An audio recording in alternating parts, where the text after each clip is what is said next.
Lle bynnag ewch chi rownd ffor hyn, mae'n anodd osgoi'r enw wiber. Math o ddraig, fu unwaith yn codi ofon dychrynllyd ar drigolion Castell Newydd Emlyn.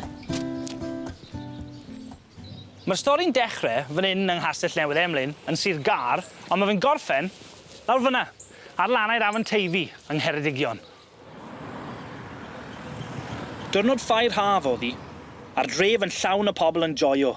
Yn sydyn reit, cwmpodd cysgod dros y dref. Edrychon nhw lan, a gweld nhw wiber yn glanio ar dŵr y castell, yn taranu ac yn fflachio ac yn chwifio ei adenydd ac yn neud beth bynnag mae wiberod yn neud.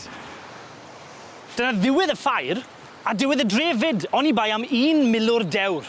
Dath e lawr fan hyn, neidio mewn i'r Teifi, tynnu ddillad i gyd, sa'n siŵr pam bod y noeth yn un bwysig, a mae fe yn y straeon i gyd, a drychodd e lan, ac anelu am y wiber.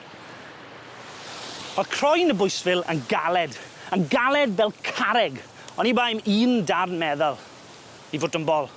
Ath y bwled yn syth trwy ganol y wiber, ac ath o'i god sgrechen ac yn fflapio yn ei adenydd, tan dath e lawr at y Teifi i farw.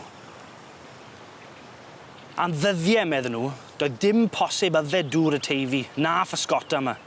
Oedd gwaed a gwenwyn y wiber wedi lygru cymaint. Mae'n stori ddigon gwyllt, fi'n gwybod. Stori tylwyth-teg, siŵr o fod. Ond lawr y lôn yn Llandysul, mae 'na labordy arbennig iawn. Un o'r goreuon yn y byd am greu gwrthwenwyn, neu antivenom. Rhywbeth yn y dŵr, mae'n rhaid.